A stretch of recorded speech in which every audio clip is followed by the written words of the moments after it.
6 bulan terakhir ini justru pembangunan fisik di Jakarta justru stagnan ya. Kita bisa lihat penyerapan anggaran di DKI juga sangat rendah. Sekarang sampai dengan bulan Mei baru 5-6% nih Pak Ahok ya. Ini penyerapan APBD ini sebenarnya termasuk 30 tahun yang terburuk sebenarnya. Rata-rata kalau di pemerintahan sebelumnya itu bisa mencapai 35-45%. Problemnya di mana Anda lihat? Ya, ini terlihat bahwa tadi dikatakan oleh Mas Rizal tadi bahwa dukungan birokrasi saya lihat masih sangat jauh. Kalau dikatakan bahwa tadi 60%, mungkin saya kira justru baru sekitar 40%-an Pak Ahok. Karena ini menunjukkan itikat baik terutama dari SKPD mau mendukung program Pak Gubernur, Wakil Gubernur atau tidak. Tadi Pak Ahok menekankan lebih mengandalkan BUMD, ya kan? Nah, ini menunjukkan bahwa reformasi birokrasi di Jakarta masih setengah. Jadi Jakarta baru setengah sebenarnya. Ini yang menjadi catatan penting. Dan tidak bisa Pak Ahok bekerja sendirian. Pak Ahok? Ya pasti nggak bisa sendirian. Makanya kalau soal dana, kita juga berhadapan dengan DPRD. Dana saya nggak khawatir. Semua yang namanya pembangunan jalan, inspeksi sungai segala macam, kamu kira duit dari mana? Waduk Pluit kamu kira duit dari mana? Semua BUMD. Jadi itu semua. Nanti kata si banjir, kata si macet, semua uang apa? Uang investor. Makanya saya punya ruang udara dan ruang bawah tanah dan laut yang bisa saya tukar-menukar. Saya nggak khawatir. Nah, itu soal serapan anggaran. Kenapa serapan anggaran itu begitu rendah? Anda mengatakan 30 tahun terakhir terburuk. Jadi serapan anggaran betul 1000%. Tapi kalau dari sisi penghematan, ini 30 tahun terbaik yang pernah ada. Orang nggak bisa curi duit masalahnya. Tahu nggak kenapa sekarang anggaran itu nggak bisa diserap?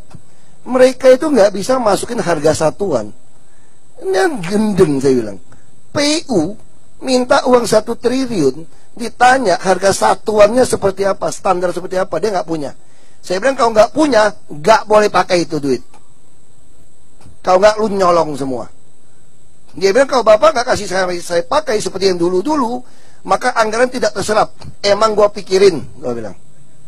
Yang penting tahun ini kalau kalian nggak bisa kasih harga satuan, tidak boleh dibelanjakan. Uangnya lebih, nggak apa-apa. Lebih silpa perubahan gue complongin ke bank. Daripada sekarang, jadi banyak orang salah pikirannya. Saya udah pernah di DPRD, panitia anggaran, bupati, DPR RI, di badan legislasi, sekarang wagub, PRT gubernur. Orang selalu politisi takut anggaran nggak keserap. Sekarang saya tanya, kalau kita di rumah punya duit nih, di rumah di kantong ada 10 juta nih, kita bilang sama bini kita, lu pakai dong nih duit, pakai. Dia bilang, kan udah beli TV pak, beli aja TV yang lain, buang-buangnya yang lama. Ada nggak orang rumah seperti itu? Ya harus disimpan. DKI itu masalah di situ. Misalnya contoh, dinas pendidikan, saya sengaja potong kepala dinas dan wakil kepala dinas, copot. Nggak bisa pecat tapi, digeser, taruh Pak Lasro Marbun yang orang nggak kenal. Ini Lasro ini orang orang nggak pernah tahu lah, dia urusannya di dalam Oltala. Kamu tolong beresin itu dinas pendidikan. Semua anggaran yang nggak beres tuh potong buat saya. Tahu nggak dia potong berapa duit? 10 miliar, 20, 200, enggak, 2.400 miliar dia potong. 2.400 miliar? Iya, 2,4 triliun. Lalu ini tidak terserap. Orang bilang ini tidak terserap nih, tidak kasih saya. Emang gue pikirin, yang penting gue selamatin 2,4 triliun. Enak aja lu hambur-hamburin. Beli meja, beli kursi kagak karuan. Apa sih bangganya lu bisa nyerap anggaran? Kalau nyata lu nyolong semua, nggak bisa. Jadi kalau dibilang anggaran kali ini kenapa bisa kacau? Ini perlawanan.